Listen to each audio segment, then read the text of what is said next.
Welcome to Beacon Hall and what I know will be a memorable tour of Bob Cupp's masterpiece. My name is Phil Hardy and I've had the distinct pleasure of representing this club and course as Director of Golf for 30 years and now as Membership Director. The following video will give you some insight into the magic of Beacon Hall and the diversity of two distinctly different 9-hole experiences as you play a front nine reminiscent of the Carolinas and then are transported on the back nine to the links courses of the United Kingdom. So join me for what we hope will be a memorable experience that will inspire all of your golfing senses.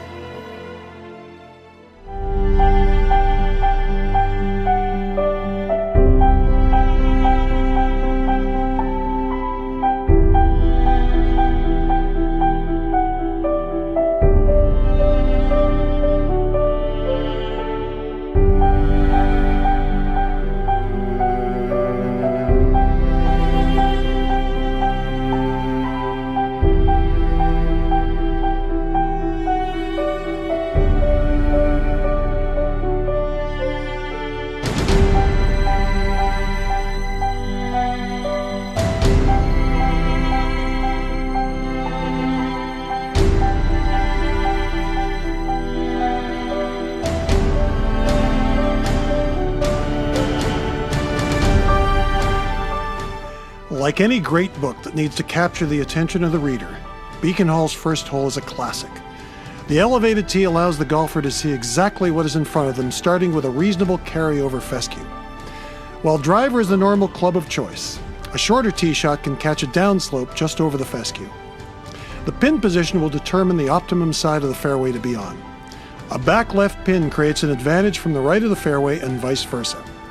The green is perched with a false front rejecting shots that are short. Bluegrass depressions guard both sides of the green, making the second shot very critical. Being a little defensive and avoiding short-siding yourself will often lead to an easy two-putt or pitch shot.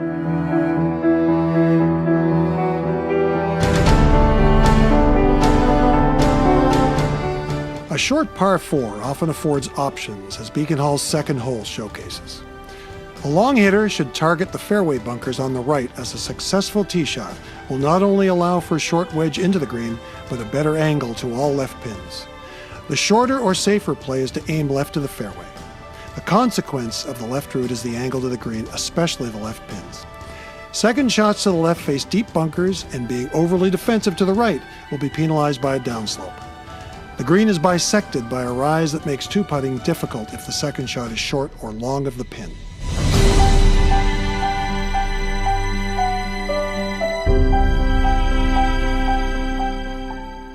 The first of Beacon Hall's par 3s is a test of accuracy and distance control, especially from its elevated tees.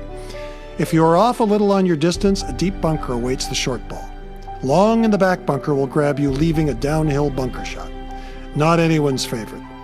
Wide shots should favor the left, as a steep slope and fescue await the errant shot to the right.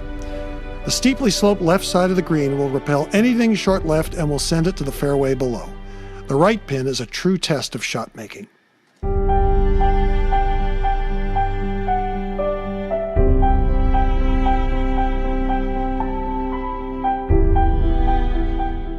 As Bob Cupp would say, I hope you're warmed up by number 4, because the course steps it up a notch. Beacon Hall's number 1 handicap hole is a 3-shot par 5 with a capital S on strategy. The key to the drive is not just accuracy, but getting out far enough to be in a position to carry 2 bunkers that guard entry to the third shot. A good drive and a fairway metal or long iron puts the golfer in position for a short iron to the green. Do the math on your second shot to get your favorite distance for your third shot.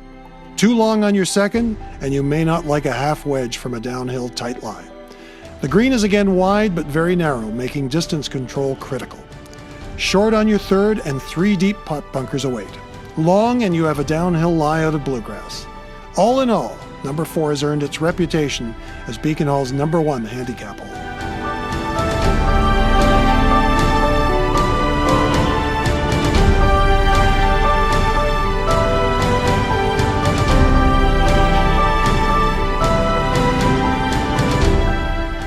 The par 4 fifth is a layup hole for long hitters. The fairway ends at about 240 yards, where the perfect landing area is notched between a slope on the right and a fairway bunker on the left. Accomplishing the first test allows the player a perfect view of the green 50 feet below and a 150 to 160 yard shot. Short off the tee will leave a much longer blind shot that inevitably plays havoc on the mind. The green is flanked by a large fescue-laden hill on the right that unfortunately swallows balls rather than caroms them, and on the left by a large bunker. The green slopes from back to front.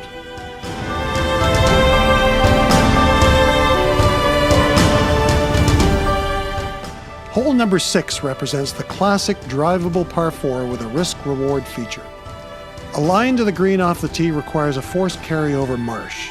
Carry distances range from 270 yards from the championship markers to 175 yards from the yellow markers, giving all golfers a realistic opportunity to go for the green.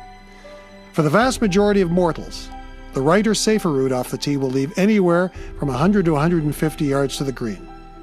The green opens from front left to back right in line with the longer tees. Assessing the pin placement before teeing off is wise given the many options that this short par 4 has to offer.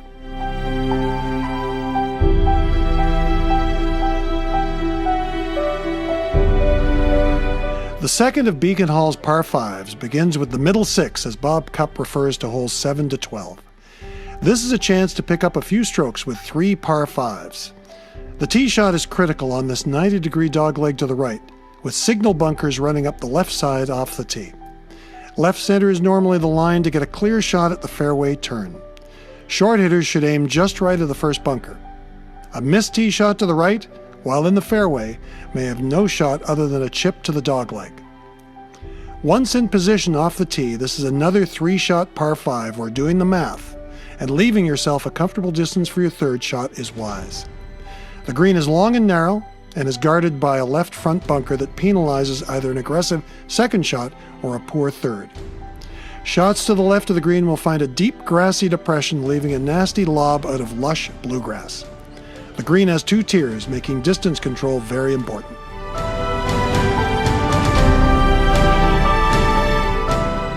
While number 8 is Beacon Hall's shortest par 3, water has always played a big role in the psyche of a golfer, making the land to the right seem more inviting. The harsh reality is such that it may be less penalizing to be in the hazard than on the hillside or in one of Cupp's signature bent grass bunkers. The short bunker creates the illusion that the green is closer. The green is divided from front to back by a ridge that will make a 2-putt demanding if you are in the wrong section of the green. Lots of demand for accuracy and distance control at the par 4 ninth. The tee shot must carry a ball 200 yards over fairway bunkers cut into the hillside. A further fairway bunker guards the left side, as it is preferred to access most pins. The second shot, while relatively short, is possibly the most demanding on the front nine, with deep greenside bunkers protecting shots that come up short. As the pin moves further right, the shot becomes longer without the golfer being fully aware. The front bunkers are a haven for misjudged shots. Like any great course, merely hitting the green may not be enough, as number 9's green has several ridges running through it, making each pin placement unique and demanding. It's difficult to imagine a better introduction to the back nine and the aforementioned transition to the links of Scotland and Ireland than Beacon Hall's par 5 10th hole. It offers an incredible blend of vistas and wonderful course strategy. The aiming point for the tee shot at number 10 is the long fairway bunker, with longer hitters able to challenge the line of fairway bunkers down the right. Regardless, the tee shot in the right side of the fairway offers a much better view of the second shot landing area than the left side. The successful second shot should not only find the fairway in front of the pond that guards the green, it also needs to find the comfortable yardage for the third shot. The green slopes left to right, and watch out for back right pins, as the ball can drift off the green and even into the pond with any momentum. One more thing, when you arrive at the 11th tee, look backwards on number 10. It's hard to believe, but number 11 is the 18th handicap hole at Beacon Hall. The view from the tee is anything but comforting. The bailout is a fairway transition area to the right that allows players to avoid being out of play to the left. The green is 2-tiered, forcing players to be precise in distance as well as accuracy. Short off the tee will find the deepest bunker on the course, and long will find another of Bob Cupp's bent grass bunkers. Regarded as the best chance for a birdie, Number 12 needs to be given respect as there are plenty of perils for the careless.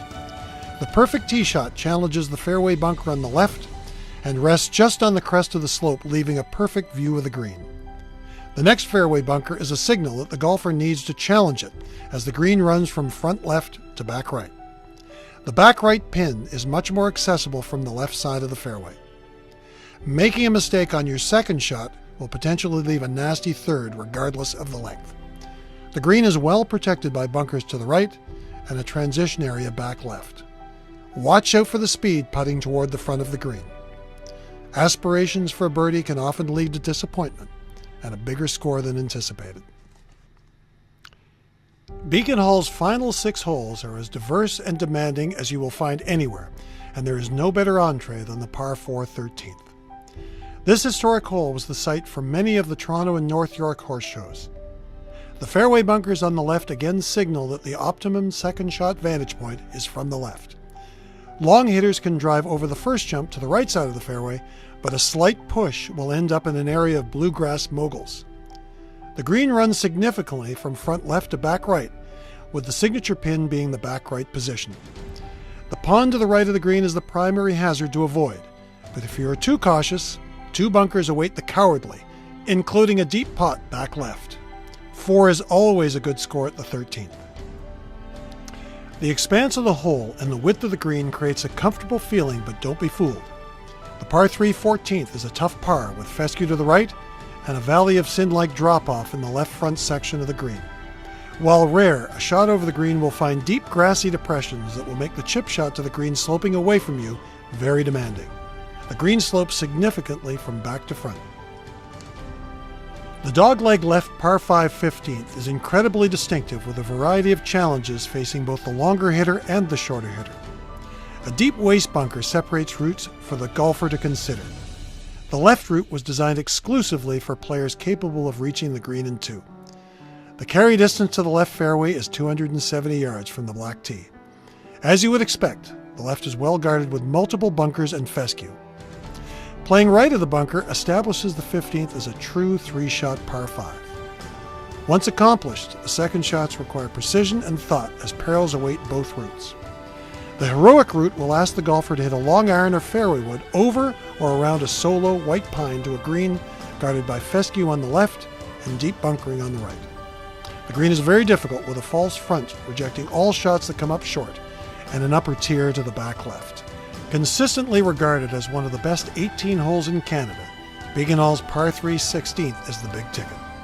At 223 yards, this is a very demanding par 3 for even the elite player. Distance control is again imperative as short and long have their own inherent problems. With a fescue-laden hillside and gaping bunkers short, the tee shot is sometimes better served to the left, to a fairway that offers unobstructed entry to the green. Too long and 2 bunkers await to make backpins virtually impossible to get close to. Par is definitely a good score here. While the 17th is the best chance for a birdie in the final 6 holes, don't be fooled by its shortish length. The tee shot must be threaded between a prominent hill with trees and fescue on the left and a deep valley of fescue on the right. Depending on the pin position, the conservative play off the tee may be wise, but the longer the second shot, the greater the potential for failure.